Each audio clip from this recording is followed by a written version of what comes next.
वक्रतुण्ड महाकाय सूर्यकोटि समप्रभा निर्विघ्नं कुरु मे देव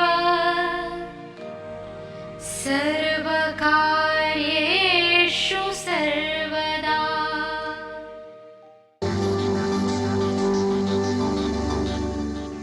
राजीव सूर्यवंशी वास्तु के क्षेत्र में एक जाना पहचाना नाम है। पिछले एक दशक से भी अधिक समय से इस क्षेत्र में सेवारत, भवनों को बिना तोड़े या फेरबदल किए उनके परामर्श से असंख्य लोग लाभान्वित हुए हैं।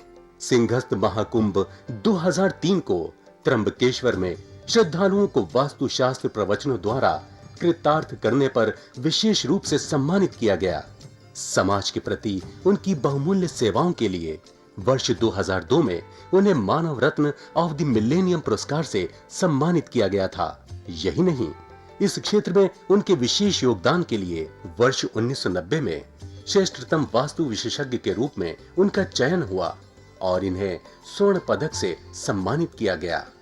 राजीव सूर्यवंशी ने समय समय पर देश के विभिन्न भागों और विदेशों में सेमिनारों और कार्यक्रमों का आयोजन करके समाज की खुशहाली और उत्थान में अपना योगदान दिया है। देश विदेश के कई व्यापारिक प्रतिष्ठान, शैक्षणिक संस्थाएं, सामाजिक और धार्मिक संगठन तथा जन सामान्य उनके निस्वार्थ और उत्कृष्ट मार्गदर्शन का लाभ उठा रहे हैं। इस क्षेत्र में उनकी एक उल्लेखनीय उपलब्धि वास्तु रिसर्च फाउंडेशन की स्थापना है। वास्तु के क्षेत्र में जिज्ञासु लोगों के लिए राजीव निष्ठावान पथ प्रदर्शन की भूमिका निभाते रहे हैं और उनकी जिज्ञासा शांत करते रहे हैं। उनके अनेक विद्यार्थी इस प्राचीन विज्ञान का देश भर में प्रचार प्रसार करके लोगों का ज्ञान वर्धन कर रहे हैं। नमस्कार दर्शकों, अभी हमने देखा कि वास्तुशास्त्र के कई बार साइडें बड़ी हुई होती हैं, कोण बड़े हुए होते हैं, एनक्रोचमेंट हुई होती है। अब हम ये देखते हैं कभी सड़क के टेढ़ेपन के कारण या किसी और ने एक कंस्ट्रक्शन हमसे पहले कर ली हो तो वो प्लॉट में कुछ अंदर की तरफ दबाव आ जाता है। ये दबाव आठों दिशाओं में आ सकता है। अब इस दबाव के कारण किस किस प्रकार की लाभ या हानियाँ वहाँ रहने वाले लोगों को मिल सकती हैं, परिवारों को हो सकती हैं, या वहाँ व्यापार करने वाले व्यापारी को किस प्रकार की उलझनों का सामना करना पड़ सकता है। कोई भी भवन, उसका कटाव आदि इन प्रकार से होता है तो उसे इस प्रकार से उलझनों से गुजरना पड़ेगा। अब हम एक एक करके लेते हैं कि आठों दिशाओं में यदि ये कटाव होता है तो किस प्रकार की उलझनें या परेशानियां आती हैं। अब हम ये वाला देखते हैं, इसमें उत्तर से पूर्व की तरफ ये अंदर धंसा हुआ है। आप देखेंगे ये पूरा स्क्वायर है, ये यहाँ से ये अंदर की तरफ धंसा है। ये जो ब्लैक पोर्शन है ये नहीं है। यदि ऐसी स्थिति होती है तो यहाँ पे सदैव निर्धनता का वास रहेगा, कष्ट रहेंगे और शत्रु पक्ष विजयी होता रहेगा। अब हम इसमें आते हैं, इसमें ये दक्षिण से पूर्व की तरफ अंदर झुका हुआ है। ये दक्षिण से होता हुआ पूर्व की तरफ ये जो ब्लैक पोर्शन है इसमें ये अंदर झुक गया है। इसमें भी हमें धन हानि रहेगी यदि व्यापार करेंगे। परिवार रहेगा तो आपस में कलह होता रहेगा। अब हम इसमें आते हैं, इसमें ये दक्षिण से पश्चिम की तरफ होता हुआ उत्तर में अंदर की तरफ धंस गया है। इतना पोर्शन कटा हुआ है यहां से। ऐसे प्लॉट पे यदि हम रहेंगे तो यहाँ पे दुर्घटनाएं होती रहेंगी, असाध्य रोग होते रहेंगे। इसमें प्लॉट में निवास करने से जो भी परिवार होगा उनका शरीर कभी भी स्वस्थ नहीं रहेगा, किसी न किसी बीमारी की गिरफ्त में ही रहेगा। अब हम ये वाला प्लॉट देखते हैं, इसमें दक्षिण से पूर्व की तरफ होते हुए उत्तर दिशा में ये अंदर की तरफ धंस गया है। यहां पर सदैव दुर्घटनाएं, हानि, धन का अभाव और व्यापार में कभी भी प्रगति नहीं हो पाएगी। इसमें हम देखते हैं ये उत्तर से चलकर दक्षिण की तरफ पश्चिम से आ रहा है। अब जैसे हम इस प्लॉट को लेते हैं, इसमें ये उत्तर से चलता हुआ पश्चिम से आता हुआ दक्षिण की तरफ अंदर की तरफ दब गया है। ऐसे घर में जो भी निवास करेगा उसे धन हानि होगी, भूमि हानि होगी, मजबूरी में जमीन बेचनी पड़ेगी, प्रमोशन नहीं होगी यदि नौकरी पेशा होगा, और इसमें यदि वह व्यापारी होगा तो सरकारी विद्रोह का सामना करना पड़ेगा।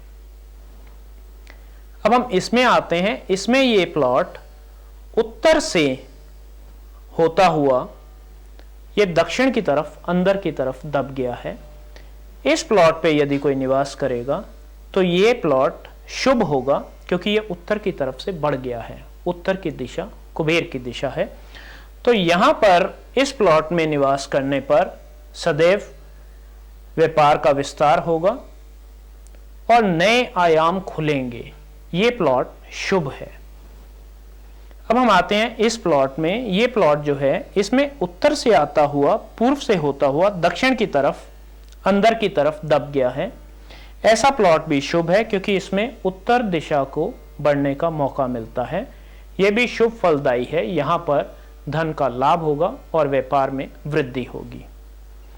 अब ये जो ऐसा प्लॉट है जिसमें पूर्व और दक्षिण के कोण से होता हुआ दक्षिण से होता हुआ पश्चिम की तरफ अंदर दब गया है, यह बहुत सी आर्थिक परेशानियों को जन्म देगा।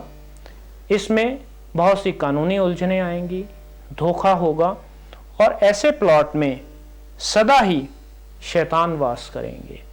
तो इस तरह के निवास को भी छोड़ देना चाहिए। अब आपने देखा किस तरह से यदि जमीन कट गई हो तो उसमें किस प्रकार से हमें नुकसान हो सकता है। दर्शकों, वास्तु अनुसंधान प्रतिष्ठान में दृढ़ इच्छा शक्ति वाले व्यक्तियों को हर महीने के दूसरे रविवार और शनिवार को 2 दिवसीय कार्यशाला में वास्तुशास्त्र बहुत ही सरल तरीके से सिखाया जाता है। इसमें किसी बेसिक क्वालिफिकेशन की किसी प्रकार की कोई आवश्यकता नहीं है। आपको साधारण बोलचाल की भाषा केवल समझ आनी चाहिए। बाकी यहाँ पे आपको सारी दिशाओं का ज्ञान, दिशा सूचक यंत्र किस प्रकार से यूज करते हैं, कैसी रेमेडीज होती हैं, कौन सी रेमेडीज कहाँ पर किस तरह से एप्लीकेबल होती हैं, नक्शा कैसे बनाया जाता है, किस तरह से उस नक्शे को स्टडी किया जाता है, ये सारी चीजें आपको समझाई जाती हैं केवल निष्ठावान व्यक्तियों को। और ये 2 दिवसीय कार्यशाला अगले महीने के भी दूसरे शनिवार और रविवार को है। कल हम नए वृत्तांत के साथ, नई जानकारी के साथ आपसे फिर मिलेंगे। तब तक के लिए नमस्कार। दर्शकों, अगर आपकी भी कोई समस्या है तो आप राजीव जी से अपॉइंटमेंट लेकर मिल सकते हैं। प्रतिष्ठान में आपका स्वागत है। राजीव जी की सेवाएं भारतवर्ष के साथ साथ विदेशों में भी उपलब्ध हैं। यदि आप वास्तुशास्त्र प्रवचन कराना चाहते हैं, उसके लिए भी आप हमसे संपर्क कर सकते हैं। वास्तु की स्पेशल किट जिसमें सिद्ध यंत्र और अभिमंत्रित की हुई 10 वस्तुएं हैं जो कि आपके पूरे घर के विभिन्न स्थानों के उपयोग में आएंगी। आप भी परामर्श के लिए राजीव सूर्यवंशी जी से मिल सकते हैं।